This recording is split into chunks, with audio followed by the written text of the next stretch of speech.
নমস্কার বন্ধুরা, আজকে আমি রান্না করব চীনা হাঁসের কালাভুনা। কালাভুনার জন্য এই হাঁসটি আমি বেছে নিয়েছি। দেখুন আমার পরিষ্কার কাটা সবই কমপ্লিট। এবার আমি উনুন জ্বালিয়ে দিয়েছি।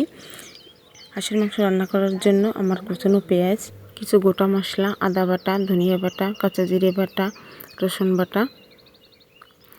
দেখুন বন্ধুরা, আমার কড়াই গরম হয়ে গেছে। এবারে তেল দিয়ে দিচ্ছি। তেল দেওয়ার পরে কিছুক্ষণ অপেক্ষা করতে হবে যতক্ষণ না তেলটা ভালোভাবে গরম হয়ে ওঠে।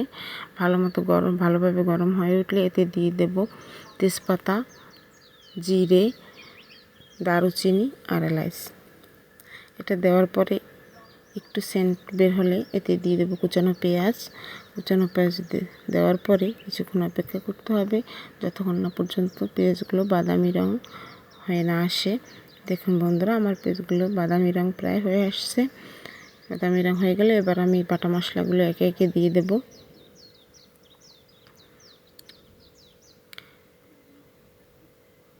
এই মশলাগুলো দেওয়ার পরে একটু নাড়াচাড়িয়ে যতক্ষণ না কাঁচা গন্ধ যায় অপেক্ষা করতে হবে। কাঁচা গন্ধ চলে গেলে এতে দিয়ে দিতে হবে জল।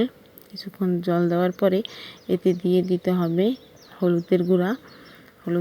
এটা দেওয়ার পরে কিছুক্ষণ নাড়িয়ে চাড়িয়ে যতক্ষণ না পর্যন্ত তেল উপরে ভেসে আসছে মশলা, ততক্ষণ অপেক্ষা করতে হবে। ভেসে উঠেছে তেল। দেখুন আমি এবার মাংসগুলো দিয়ে ভালো করে নাড়িয়ে চাড়িয়ে দিয়ে দেব লবণ আপনারা অবশ্যই যার যার স্বাদ মতো দেবেন, যে যেমন খান। লবণ দেওয়া আমার শেষ। এবার আমি নাড়িয়ে চাড়িয়ে সুন্দরভাবে লবণটা মাংসের সাথে মিশিয়ে এরপর এতে ঢাকা দিয়ে দিচ্ছি।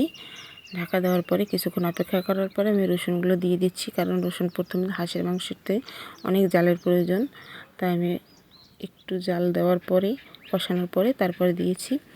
এই দেখুন এবার আমি ঢাকনাটা উঠানোর পরে কিছুক্ষণ নাড়িয়ে চাড়িয়ে আমি এতে দিয়ে দিচ্ছি মরিচের গুঁড়া আর ধনিয়া বাটা। এটা দিয়ে কিছুক্ষণ চাড়ানোর পর সুন্দর মতো কষে গেলে আমি এতে দিয়ে দিলাম গরম জল। দেখুন কি সুন্দর ফুটে উঠেছে। এবার আমি নাড়িয়ে দিচ্ছি।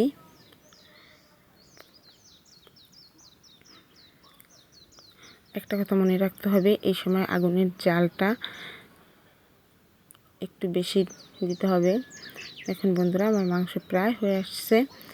এরপর আমি দিয়ে দিচ্ছি কিছু গরম মশলার গুঁড়া।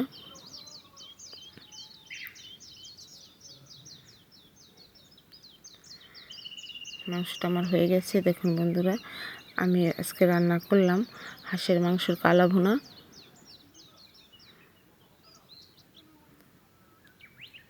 এটা যেমন খেতে স্বাদ তেমন দেখতে সুন্দর। অবশ্যই আপনারা বাড়ি ট্রাই করবেন রান্না করার জন্য।